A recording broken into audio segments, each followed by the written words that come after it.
नमस्कार प्रिय विद्यार्थियों, कक्षा अष्टमी का पंचदशः पाठ 15वां पाठ प्रहेलिकाः आज हम पढ़ने वाले हैं। इसमें हम क्या जानेंगे? तो सरल हिंदी व्याख्या के साथ प्रश्नोत्तरों को भी जानेंगे। सबसे पहले प्रहेलिका इस शब्द का अर्थ समझते हैं।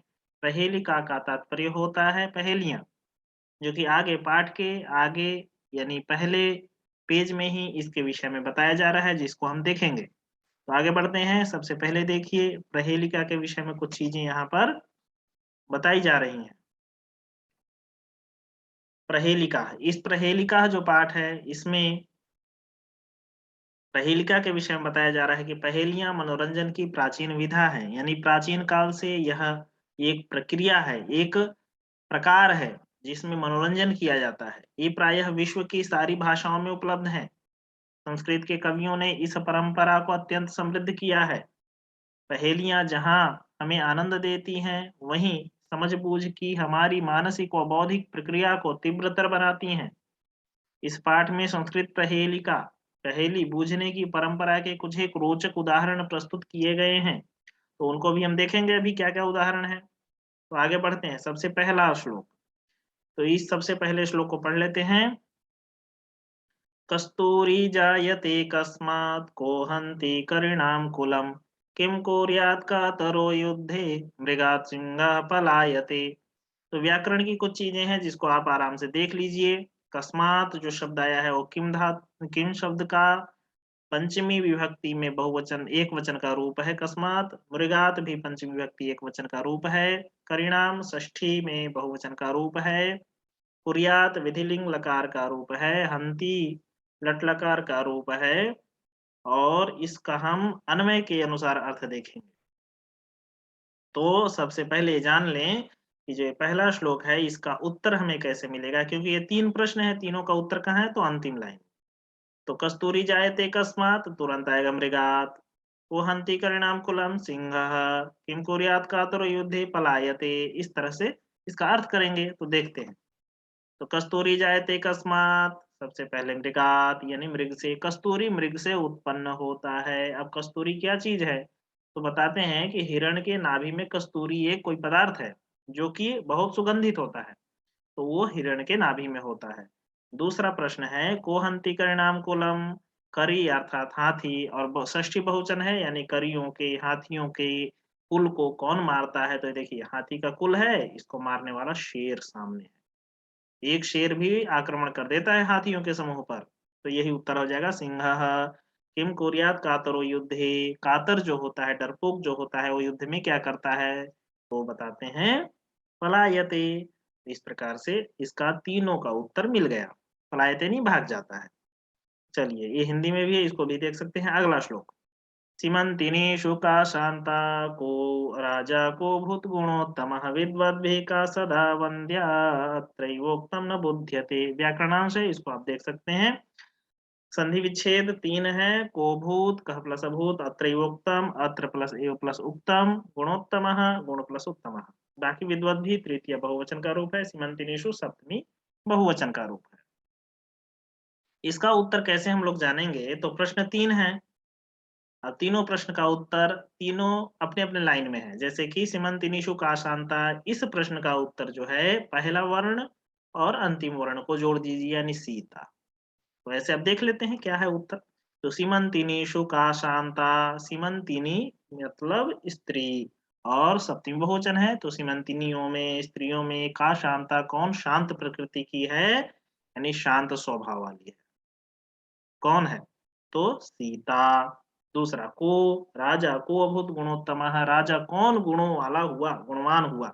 तो रा और मह रामः। विद्वद्भिः का सदा वन्द्या, विद्वानों के द्वारा कौन सदा वंदनीय है? पहला और अंतिम जोड़िए, विद्या। अत्रैवोक्तम न बुध्यते, यहीं पर कहा गया है लेकिन पता नहीं चल रहा है, समझ नहीं आ रहा है। तो सही बात है, सीधा-सीधा यदि हम अर्थ समझें, तो इसका उत्तर नहीं पता चलेगा, जब तक कि आपको ये नहीं पता होगा कि अंतिम और शुरू वाला जोड़ने से उत्तर बने। तो इस तरह से इसका हम अर्थ कर लेते हैं। अगला श्लोक देखते हैं, तीसरा। अब इसमें क्या है कि पहला, दूसरा, तीसरा, चौथा 4 प्रश्न हैं इसमें। अब चारों का उत्तर उसके लाइन में ही है। कैसे? तो पहला वर्ण और दूसरा वर्ण को जोड़ देने से उसका उत्तर बनेगा। तो देखते हैं। कम संजघान कृष्ण, पढ़ लिया हमने, कम संजघान कृष्ण, कम यानी किसको, संजघान मारे कृष्ण, कृष्ण ने किसको मारा।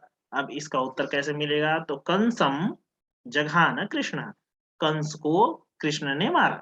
दूसरा, का शीतल वाहिनी गंगा, कौन सी शीतल जल वाली गंगा है, तो पता है काशी तल वाहिनी, यानी काशी के तल में बहने वाली, काशी यानी उत्तर काशी उत्तराखंड में जो है वहां पर जो बहती है गंगा वो बहुत शीतल है।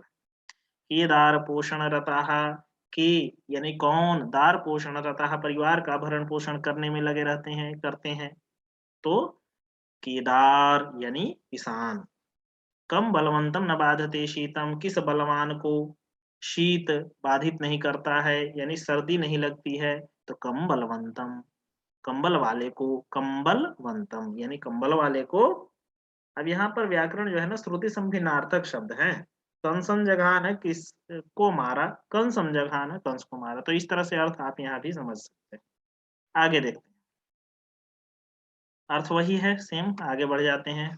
चौथा श्लोक, वृक्षाग्रवासी न च पक्षिराजः त्रिनेत्रधारे न च शूलपाणिः त्वगवस्त्रधारे न च सिद्धयोगी जलम च बिभ्रन् घटो न मेघः। तो यहाँ भी जो है ये चार के चार जो लाइन है एक ही चीज की विशेषता बता रहे हैं, अर्थ देखेंगे तो समझ में आएगा। चित्र भी दिया हुआ है वैसे।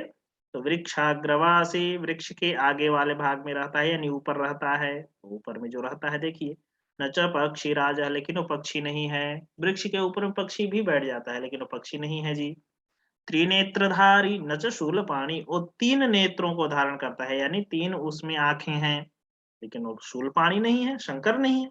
शंकर के तीन आंख हैं लेकिन वो त्रिनेत्रधारी होते हुए शंकर नहीं है। तो क्या चीज है, शंकर से कोई अलग चीज है फिर। त्वग वस्त्रधारी न च सिद्ध योगी, वो त्वग को का वस्त्र पहनता है यानी छाल का वस्त्र पहनता है, पेड़ों के छालों को वस्त्र के रूप में धारण करता है, लेकिन योगी नहीं है, सिद्ध योगी नहीं है। तो क्या है, सिद्ध योगी से अलग कोई चीज है। आगे बता रहे हैं, जलम च बिभ्रन्न घटो न मेघ, जल को धारण करता है लेकिन घड़ा भी नहीं है और न मेघ है। तो क्या है फिर, नारी के, नारिकेलम यानी नारियल है। नारियल में ये सभी विशेषताएं होती हैं। आगे देख लेते हैं अगला, ये अंतिम है श्लोक, इसके बाद प्रश्नोत्तर देखेंगे। तो भोजनान्ते च किम पेयम, पहला श्लोक जैसा हमने पढ़ा था ठीक वैसा ही इसको भी जानेंगे। भोजनान्ते च किं पेयं जयन्तः कस्य वै सुतः कथं विष्णु पदं प्रोक्तं तक्रम शक्रस्य दुर्लभम। तो बताते हैं, भोजनान्ते च किं पेयम तक्रम, भोजन के अंत में क्या पीना चाहिए, तो छाछ, मट्ठा। जयंतः कस्य वै सुतः, जयंत किसका पुत्र है, तो शक्रस्य इंद्र का। कथम विष्णु पदम प्रोक्तम, विष्णु का पद यानी मोक्ष पद कैसा कहा गया, दुर्लभम, अत्यंत दुर्लभ है। ये यहाँ पर बता दिया गया है। इसका व्याकरण है, यहाँ पर समास है, समास भी है कुछ कुछ, यहाँ पर संधियां भी हैं, इनको भी देख सकते हैं। आगे बढ़ते हैं हम लोग। तो इसका उत्तर हो गया। प्रश्नोत्तरों में आते हैं।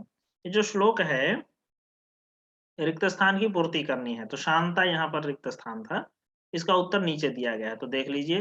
सीमंतिनी शुका शांता राजा को भूतगणोत्तम, कम संजघान कृष्णः का शीतलवाहिनी गंगा केदार पोषण रतः कम बलवंतम न बाधते शीतम वृक्षाग्रवासी न च पक्षिराजः त्रिनेत्रधारे न च शूलपाणि। तो ये जो ब्लू कलर में है ये सभी उत्तर हैं। आगे चलते हैं, यहाँ पर मिलान करना है, तो देखिए श्लोकांश, श्लोक का अंश है उसको जोड़ना है, श्लोक का भाग है। किम कोरियात का तरो युद्धे मृगात सिंह पलायते, दोनों एक ही श्लोक का भाग है। विद्वद्भी का सदा वंद्या अत्रैवोक्तम न बुध्यते, दोनों एक ही श्लोक का भाग है। कंसन जघान कृष्ण का शीतलवाहिनी गंगा, दोनों एक ही श्लोक का भाग है। कथम विष्णु पदम प्रोक्तम मृगात सिंह पलायते, दोनों एक श्लोक का भाग है। उत्तर यहाँ पर दिया हुआ है। आगे बढ़ते हैं। आम और न में उत्तर देना है। कातरो युद्धे युध्यते, जो डरपोक होता है युद्ध में युद्ध करता है, तो ना नहीं करता है।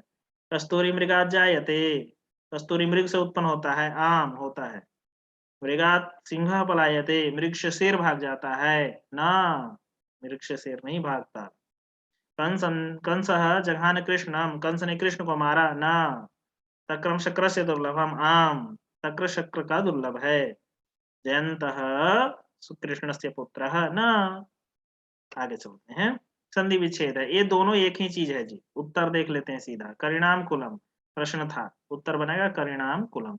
ये म बन गया है, अनुस्वार जो है म बन गया है। संधि के विच्छेद करेंगे तो कोभूत कह प्लस अभूत, अत्र एवोक्तम, अत्र प्लस एव प्लस उक्तम।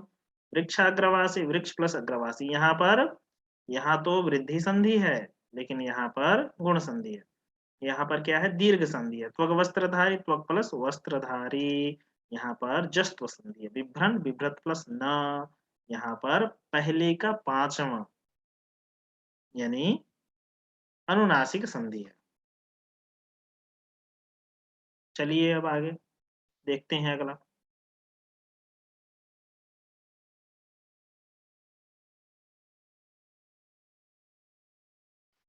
देखिए इसमें लिंग विभक्ति वचन को बताना है। उत्तर यहाँ पर आ जा रहा है। कस्तूरी स्त्रीलिंग प्रथमा एक वचन, युद्धे पुल्लिंग सप्तमी एक वचन, सीमंतिनीषु स्त्रीलिंग सप्तमी बहुवचन, बलवंतम पुल्लिंग द्वितीय एक वचन, शूलपाणी पुल्लिंग प्रथमा एक वचन और शक्रस्य पुल्लिंग षष्ठी एक वचन। ये इसका उत्तर हो गया। आगे देख लेते हैं हम लोग। इसको विलोम पदों को जोड़ना है।